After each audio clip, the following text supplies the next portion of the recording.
Let's go right to Capitol Hill. Two survivors of the Club Q shooting are testifying in front of the House Oversight Committee about the rise of anti-LGBTQ plus violence in the U.S. To do something about this issue. I want to thank President Biden for fighting to reinstate the assault weapons ban, and I sincerely hope you will support that reform so that we may try to prevent more people from needlessly dying at the hands of that weapon. Not only am I embarrassed for our country's international reputation of inaction on gun reform, but I am frankly disgusted.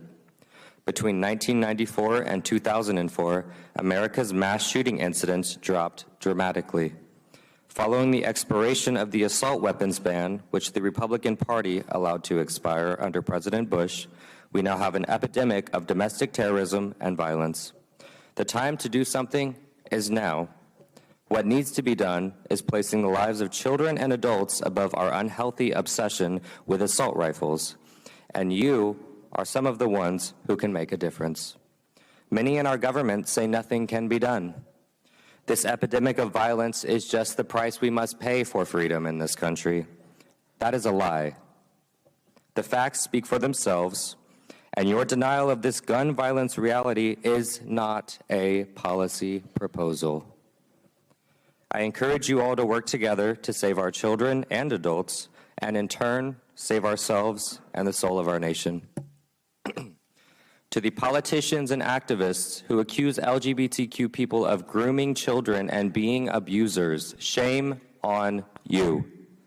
As leaders of our country, it is your obligation to represent all of us, not just the ones you happen to agree with.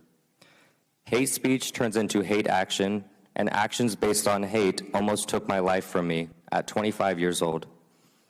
I beg you all to consider your words before you speak them, for someone may use those words to justify action that may take someone's life. To my fellow LGBTQ community, events like this are designed to discourage us from speaking and living our truth.